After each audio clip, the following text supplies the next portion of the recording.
तो देश ही नहीं बल्कि पूरे एशिया की सबसे अमीर और बड़ी महानगर पालिका बीएमसी में पहली बार बीजेपी का मेयर बनने जा रहा है। सिर्फ बीएमसी ही नहीं, महायुति ने महाराष्ट्र के 29 नगर निगमों में 25 निगमों में भगवा परचम लहराकर ठाकरे बंधुओं के साथ पूरे विपक्ष को हराया है।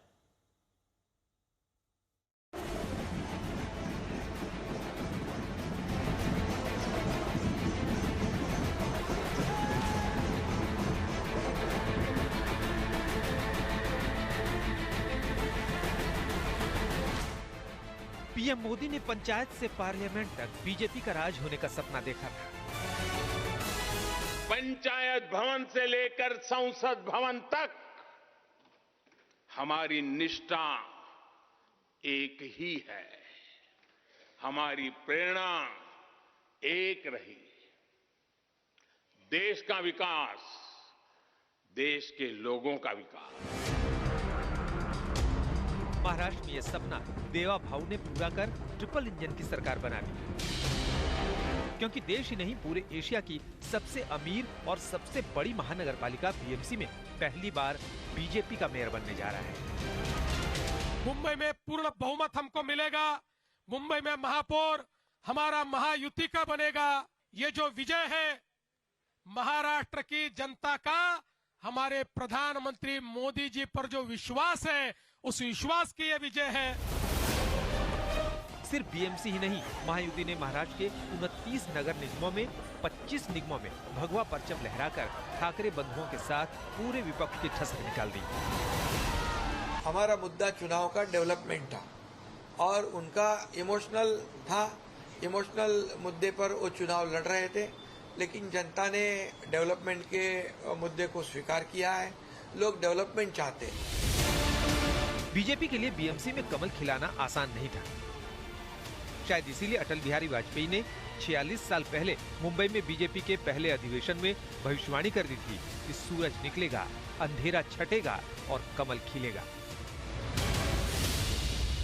भारत के पश्चिमी घाट को मंडित करने वाले महासागर के किनारे खड़े होकर मैं ये भविष्यवाणी करने का साहस करता हूं कि अंधेरा छटेगा, सूरज निकलेगा, कमल खिलेगा।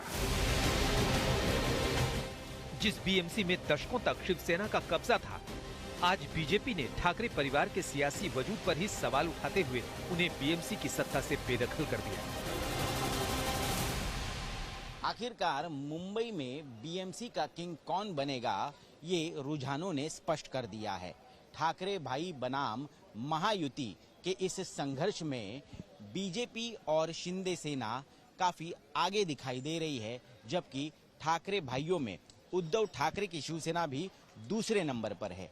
लेकिन एक बात तो तय हो चुकी है कि मराठी बनाम अमराठी का मुद्दा जो ठाकरे भाइयों की तरफ से आगे किया गया था और जिसे चुनावी मुद्दा बनाया गया था, उस पर मात देकर मुंबईकरों ने महायुति के विकास के मुद्दे को पसंदी दी है और कहीं ना कहीं बड़े पैमाने पर बीजेपी को वोट किया है। और इसका पूरा श्रेय जो है वो बीजेपी के सभी कार्यकर्ता, पदाधिकारी और नेता अब उनके चहेते देवा भाऊ को दे रहे हैं। जिस मराठी मानुष के मुद्दे पर उद्धव और राज ठाकरे 20 साल बाद एक मंच पर आए, लेकिन मुंबई वालों ने उनके इस एजेंडे में जरा भी दिलचस्पी नहीं दिखाई। न मराठी मेयर बनाम उत्तर भारतीय मेयर का मुद्दा जनता के दिलों को छू पाया और न ही ओवैसी की पार्टी का बुर्के वाली मुंबई की मेयर बनेगी ये बयान विपक्ष की नैया पार लगा सका। इसका मतलब साफ है कि विधानसभा हो, उसके बाद नगर परिषद के चुनाव हो या अब नगर पालिका के चुनाव हो, म से मराठी, म से महिला और म से मिशन और विशन के साथ मुंबई और महाराष्ट्र के लिए काम करने वाले प्रधानमंत्री नरेंद्र मोदी जी, देवेंद्र फडणवीस जी और हमारी महायुति के नेता एकनाथ शिंदे जी को महाराष्ट्र की जनता ने फिर से आशीर्वाद दिया है।